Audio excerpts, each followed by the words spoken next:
Alright guys, so welcome back to the video on the channel. It's James. We're actually going to be taking a look at iPadOS 15. So iPadOS 15 has kind of got a split view at the minute.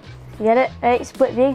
But yeah, pretty much some people like it, but most really don't. I'm in the camp that actually quite like it, and I'll be going over why in today's video. I'll also be going to take a look at why people don't like it, and I'll be trying to defend the opposite way. I'm basically going to be defending iPadOS 15 because I don't think it's as bad as people are saying. But yeah, that's just my opinion. Please leave your opinions in the comment section below, and please don't leave any dislikes. This is just my opinions, and I'm trying to do my best to defend iPadOS 15, even though, you know, some of the features would like to see. Final Cut, sorry, that was a bit loud. So Final Cut Pro, if you didn't know, is actually one of the best, if not the best, editing software in the world.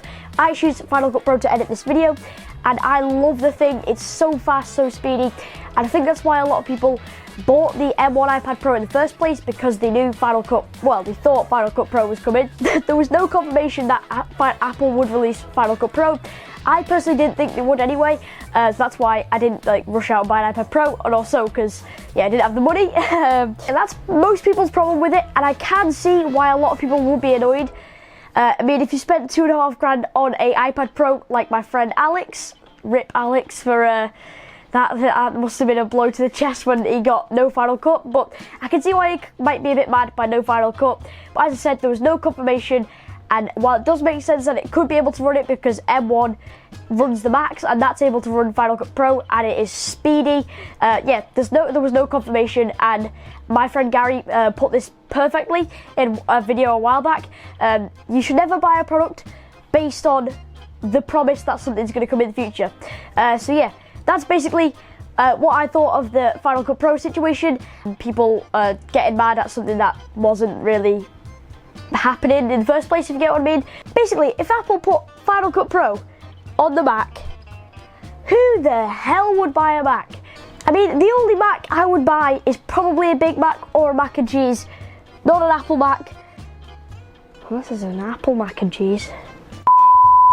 I mean, think about it. You've got Apple's best Pro app on the Mac that has just been slapped onto an iPad, which is more light, more portable, just everything in general. And then you've got all the other Pro apps which would have to follow, because, you know, the more Apple Pro apps, they couldn't just bring Final Cut Pro over and leave Logic Pro and Apple Motion on the other side. Yeah, so they've got to port all them over, and then no one would buy a Mac. Just like, there's literally no reason. It's more heavy, you know, it's harder to get used to, I imagine, for a lot of Windows users, things like that. Whereas you might have an iPhone where switching over to an iPad is very simple, and they're also more expensive at the starting price. You get an iPad for £749, whereas you get a Mac about £1,000 here in the UK, and you'd have no logic to buy it. Get it? Because Logic Pro X, genius. And I mean, the Mac has actually been Apple's flagship device for 25.5 years, and if they just went and killed it off that easy, then yeah, it'd be a bit sad to see the Mac go. It would make for the iPad just be an absolute beast, but yeah, I still like Macs, and I don't want to leave them in the dust. I know it would have been nice to have Final Cut on the iPad, but yeah, I just think the repercussions would have been just massive. Another thing about the whole WWDC event in general, people say the features were dead boring, and yeah, I don't think they were the most exciting thing I've ever seen in my life. Definitely not. But you know, the new actual multitasking features are amazing. As you can see, I'm just going to pull up a multitasking menu right here. One sec. But yeah, actually the multitasking features are pretty good. I actually like them because I used to do drawing, and I used to use reference pictures from Safari, and that process was a bit annoying to get it all set up and things like that. So the new multitasking features are quite nice with split view and all that. And then also quick notes. Quick notes is just an absolute, so easy to use and just really quick, if you couldn't tell by the name. And also we have an Apple Pencil. You basically just swipe up from the right corner. It's probably show some B-roll of this, but I just really like quick notes. I think it's a really good new added feature if you're just in a pinch and you need to write stuff down, especially for online school and things like that. If you need to write something down, it's just an absolute godsend. We do also have focus mode to help you, you know, focus. I was expecting a bit more, maybe choose apps you can actually turn off in focus mode. I'm going to have a bit more of a play around with it to see if you can actually do that, but I don't think you can, which is a bit disappointing. But the focus mode, I think, has so much potential in iOS 16, and if they could implement this on the Mac, the iPhone and the iPad, it would just help me, especially because I get distracted by social media a ton. So if I could literally just go on there, switch off all social media and just focus on editing a video, that would be absolutely amazing. So yeah, even though the focus mode itself isn't that great at the moment, and also I don't think it works on iPadOS or iOS 15 beta or the Mac beta just yet, I actually do think that it has so much potential. And yeah, I can see it being an absolutely amazing feature, as well as another feature called Swift Playground.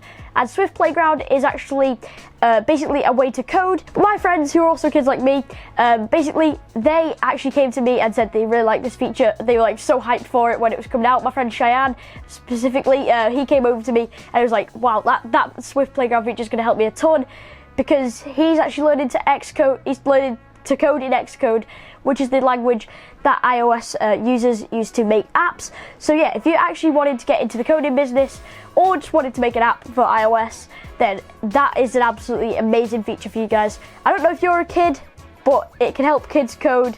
I don't think I should know if you're a kid, because that'd be a bit creepy, but there you go. Yeah, it's gonna help out any coder, I think, and it's gonna be quite a good feature, I reckon. Also, I did want to ask for you guys to leave 10 features in the comment section below. That'll just because a lot of people said the features were boring. I was wondering what you guys think could be some good features. Calculator app would be a good start for Apple, but let me know 10 features you guys would think are good for the next iPadOS 16 and things like that. And so yeah, because I think a lot of the Apple employees are going to run out of ideas, so I want to see what you guys think for the next update. And maybe Apple should do this, like where they ask the audience what they think features should be coming. And so yeah, let me know that in the comment section below. But I did actually want to mention one last feature. So this actually left me Apple motionless. Get it? Because like motionless, like where you're surprised. Ah, genius. I did write this at like 12 o'clock, so don't blame me if these jokes are bad. This next feature is universal control. Universal control seems like an absolutely insane feature. Basically what you do is you can have an iPad and a Mac next to each other, and you can just literally grab you can get your Mac's trackpad and you can move it from the Mac to the iPad, so it kind of like becomes like a secondary screen, kinda, but it does like the same animation as that. And then you can literally drag over clips or files or titles from like Procreate, let's say, where you've made a really cool font or title that you want to use in your next video. Literally drag that over, and you can literally drag that onto your Final Cut Pro timeline, and it's just right there. And I know if you actually don't care about video editing, this might not be like a massive one, but for me, this is going to be massive because I love drawing, and to have this where you can literally just drag and drop drawings or things like that onto each other, onto like an iPad or a Mac, it is just brilliant, and I think they've done really well here, Apple. So congrats on that, Apple. You can also now AirPlay to Mac, which is a really good feature if you want to have like a bigger screen to watch something on.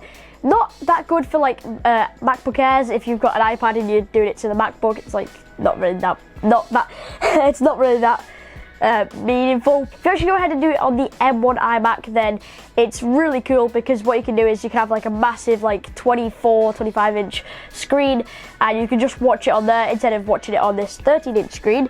And yeah, it's just gonna be amazing. And you can also, on FaceTime, you can also share play now. So basically you can share a video, you can watch a video with your friends, or you can watch a movie or something, which is really cool. And I think that's just like having it record and also play a movie at the same time is like using M1's performance to actually a really good degree. And yeah, if you want to increase my performance on YouTube Studio, please make sure to like, comment and subscribe. Helps me out a ton, helps this video, climb that algorithm. Don't ask. And also, yeah, just stand out from the rest of the WWDC videos, because there's a lot of them. There's genuinely is a lot of them. And so that's basically where I'm going to end off this video.